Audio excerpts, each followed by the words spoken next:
All right, well, happy afternoon, everybody. Happy Wednesday afternoon, that is. And it's time for our weekly weather update. Right now, we do have some light shower activity out there as of Wednesday afternoon, but it's nothing like what we had earlier on today where we had the heavy rainfall moving through. Coming up on this week's weather update that we like to do, of course, every Wednesday and Sunday, we're going to talk a little bit about some heavy rainfall that we're expecting here as we head into the end of the week and into the weekend, at least for the early part of the weekend. And then for the latter part of the weekend, we are going to see those rain chances thankfully slim up again a bit. Now, you may be watching this at a later time. Know that a lot of the information is still relevant. But again, we always like to start off with what's happening right now. So right now here across North Georgia, we do have a lot of cloud cover, still a little bit of light shower activity even in some spots. You can see that as we look out towards portions of Truist Park. You see a little bit of raindrops on the lens there as we look out towards Truist Park. Looking out towards Midtown, some very low ominous clouds. You see all that cloud cover out there. That's going to be sticking around here for a majority of this afternoon. And then you see similar conditions out towards the airport where it is looking even a little bit damp right now. Maybe a little bit of light shower activity occurring out at the airport for right now. Then Athens, not so much on the rainfall, but it sure does look a little bit gloomy out there as we look out towards the courthouse itself there in Athens. Now, temperatures at the moment, they are sitting right now in the 60s. You're seeing lower 60s there for Atlanta, 60 degrees for Marietta, 58 in Canton. We have 56 in Blairsville, 57 in Clayton, and 59 in Gainesville.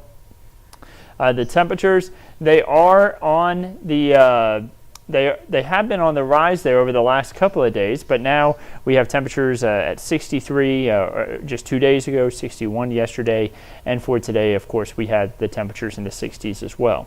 Taking a look at the radar, you see the shower activity that we're currently dealing with. We have light to moderate showers still moving across the region. Again, not as heavy as what we had earlier, though. The heavier shower activity now well off to the east, even off the coast of the Carolinas, continuing to move away from us. Something to continue to keep an eye on, though.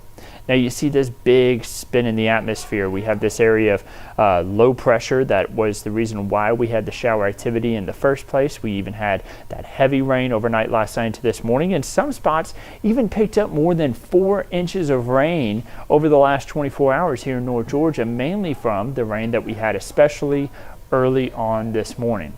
Now, as we head throughout tonight, again, it will be drying up a little bit. Moving throughout the day on Thursday, we will have drier conditions, a partly cloudy sky. We're going to have lows that are still going to be fairly warm for this time of year, highs that are also well above average. You're going to see that here in just a moment. We're talking about even in the 70s. And then as we head throughout the weekend, we will start to see those temperatures take a little bit of a hit. Of course, you can get this weather update, this weather information, whenever you're on the go. Download the 11 Alive app right there to your mobile device. You can get live looks at the radar. Right now it's 61 degrees. We do have the shower activity out there. Moving throughout this afternoon, you see shower activity still possible, at least through the early to middle portion of this afternoon. And then for this evening, those rain chances go down, and you see the temperatures getting down to the 50s by the time we head into the early part of this evening. Don't forget, you can download the 11 Alive app right there to your mobile device. You can also download the 11 Alive Plus app on your Roku, Fire TV, and Apple TV devices so you can get long-form updates about weather, news, whatever you think is more important right there at your fingertips. You can also watch the newscast whenever you want. Let's say you wake up at 8:30 and you miss the morning news with meteorologist Chessie McNeil, Cheryl Preheim, and then Aisha Howard. You could go back and watch that newscast whenever it's more convenient for you. Again, that's the 11 Alive Plus app on Roku, Fire TV, and Apple TV. So we talked about the shower activity that's out there right now. Let's talk about how it's going to be moving out. We get to about 8:30, you see showers really move out of here. Temperature's going to be in the 50s, and then we make our way into the 6:30 a.m. time frame on Thursday. Still going to be dealing with temperatures down in the 50s, a little bit of partly cloudy to mostly cloudy sky, but that cloud cover will break up for the afternoon, and our temperatures are going to get into the lower 70s for highs with dry conditions for Thursday. Thursday is actually going to shape up to be beautiful, but then we move throughout the day on Friday. First of all, starting off Friday at 6 a.m., maybe a few light showers out there, cloud cover really building in. And then you see by the time we get to 4 p.m., starting to see a few isolated to scattered showers there over into Alabama. That is all going to be moving into our direction, and it's going to give us some heavy rainfall at times. Notice the timeline, top right corner of the screen. we start to see some of those heavier showers move into the Alabama-Georgia border by the time we get to about 6 p.m. Temperatures in the 60s, and then we get to about 9 p.m. seeing scattered to widespread heavy rainfall starting to move into the metro, into West Georgia, Northwest Georgia, and then it really becomes widespread and heavy as we head into the midnight time frame. Look at all those reds, those oranges that you have on the screen, the dark reds. We're talking really heavy rainfall out there. That's going to continue even through about 3 a.m. And then once we get to about the 7 a.m. time frame, some of this heavier rain is going to start to move out with some of the light to moderate showers still sticking around. And I think it's still going to be possible that we could have some rainfall occurring even around the noon time frame. So we have the 60% chance for rain mainly into Friday evening, and then for Saturday a 90% chance for widespread rain. The amount of rainfall that we get from all this is going to be really anywhere from about 2 inches to 4 inches, but you see some local areas could pick up even more than 4 inches of rainfall. Like over towards Carrollton, this one weather model trying to show more than 4.5 inches even for them, more than 3.5 inches for the Atlanta area. We are talking some very heavy rainfalls. Some of the lowest totals will be in far north Georgia, but still a significant amount of rainfall for them as well. Now, this one graph does not include the rain that we had today. We picked up likely more than 2 inches of rainfall here in Atlanta for today, but you can see we are already ahead for the month. We're trending wet for the month, really, after we had that really wet day yesterday, into the overnight hours as well. And we are well ahead for the month. That number is likely going to continue to stay ahead here as we head throughout tomorrow, thanks to all the rain that on Friday and Saturday, thanks to all the rain that we're expecting for Friday and Saturday.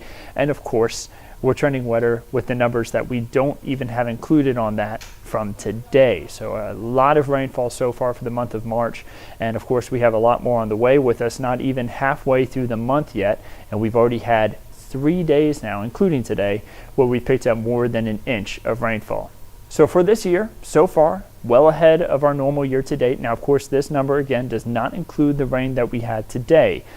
This number was likely going to be a lot higher by the time we head into the end of our Wednesday, when the National Weather Service updates all of our numbers for the day, the official numbers, and then we'll continue to see that kind of likely grow again as we head into Friday and Saturday. So for the drought monitor, we do have abnormally dry conditions in far north Georgia. This has not updated with the latest numbers yet, with the latest rain that we got. I'm willing to bet that we see some improvement in this as we head throughout the day tomorrow. The latest numbers always, or the latest map always updates on Thursdays. It takes into account data from Tuesday morning to Tuesday morning each week, but the map updates on Thursdays. So again, we may have an update tomorrow morning, but it's not going to include the rainfall that we had here from today, especially this morning, and the rain that we had last night. So we'll have to wait another week to see some of that information. Taking a wider look across the United States, I want to show you something a little unique here. We actually only have one area of exceptional drought in the U.S., and it's a very small area in southeast, portions of New Mexico. You know, we've had portions of the United States under large swaths of exceptional drought, and we actually had exceptional drought here in North Georgia here just a few months ago. But you see that exceptional drought has just really shrunk thanks to all the rainfall that we've had for December, January, February. It's not just rain that's benefited us here in North Georgia. It is rain that has benefited the Southeast as a whole, and it has been great for all of us really getting rid of the drought. And again, I think we could even see abnormally dry conditions completely out of North Georgia, even far North Georgia where we still have it, by the time we head into next Thursday. So not this Thursday, but the next Thursday with the next update. I think that we could see some significant improvements here. As far as temperatures are concerned, we have 72 for the high there for Thursday. You see temperatures, they go down a little bit there for Friday, Saturday, and then Sunday with some of the rainfall, that system that we have moving through Friday and Saturday. But thankfully, it isn't going to cool us down that much, right? 60 degrees for the high, that may be a little bit below average, but it's still pretty comfortable compared to where we were at just a couple months ago, back in mid-January. Remember how cold it was, or at least not going to be that cold. So let's move through the week. 64 for the high for today, for Thursday, 72, 67 for Friday. Rain chances ramp up late in the day and into the overnight time frame. Much of the earlier part of Friday will actually shape up to be pretty much fine. Maybe a few light showers there, especially far north Georgia for Friday morning, but mainly just cloud cover there. And then we move into Saturday, scattered showers and storms, temperatures in the mid-60s for highs. Don't forget to spring forward before you go to bed. Saturday night into Sunday. We have the Hunger Walk and Run that's going to be going on there at about in the early afternoon hours there on Sunday. Mid-40s there for lows, about 60 degrees for the high. Should be great for the event. We aren't expecting any rain. Just a little bit of cloud cover that's going to be thinning up as we head throughout the day, and you see 60 degrees for the high. Should be pretty comfortable out there for the walk and run for all those runners and walkers, anybody who may be out there getting some exercise in as well.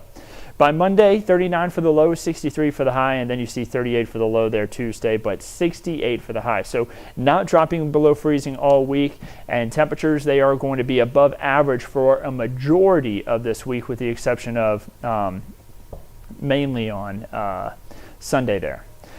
So or not abnormally wet conditions, but wetter than average conditions, I guess, is what we could say here. As we head from day 8 through day 14, we're looking beyond the 7-day forecast. Looking into the end of March, looks like we could have those wetter conditions continue, similar to what we have for this next week. It looks like that could be the trend as we head into the very, very end of March as well, so beyond the 7-day forecast. And then around average temperatures, that would be around the lower to mid-60s for highs this time of year. So nothing too abnormal expected here for the end of the month, other than the fact that we could get even more rainfall here. And then your Peach State outlook across the state of Georgia, you see temperatures going to be in the 70s for highs for Thursday. Friday, cloud cover increases, shower and thunderstorm activity across the state there as we head throughout the day Saturday. And then your weekend getaways for this weekend. Unfortunately, we talked about it on our Sunday weekly weather update that we were going to have some increased rain chances for Friday and Saturday. There you have it. Going to be expecting that, and then drier there for Sunday and Monday with temperatures just a little bit cooler there across the southeast. Taking a look at your Georgia State Park forecast too, just in case you wanted to head out, do a little bit of hiking on Thursday, considering how nice it's going to be outside. Any waterfall hike should be stunning, like Immaquillola Falls, Cloudland Canyon, Tallulah Gorge, thanks to all the rainfall that we've had recently. You'll also notice a lot more vegetation out there, a lot more greenery, a lot of flowers starting to bloom with all the warmer than normal conditions that we've had recently, and all the sunshine and the fresh rain that we've been having, just rounds of rain, really allowing us to get that earlier taste of spring. So get out there, take some photos, and go ahead and send them in to our Weather Wow moment. So I'm going to go ahead and bring back up the 7-day forecast here. Don't forget that you can get your forecast whenever you're on the go with the 11 Alive app. Meteorologist Melissa Nord is on every afternoon starting at 4 o'clock. We then have Chief Meteorologist Chris Holcomb in every evening. You can catch meteorologist Nicole Hartford on every weekend evening, and then during the week, typically during the 7 o'clock show. But some days you may catch myself, Meteorologist Andrew Wilson, on in the weekend mornings, and then some days, of course, again for that 7 o'clock show on the ATL. And then meteorologist Chesa McNeil, he's on every morning, Monday through Friday, and you can typically catch him certain days of the week during the noon time. I hope everybody can have a wonderful week ahead of them, and of course, we'll keep you updated on everything right here at 11 Alive.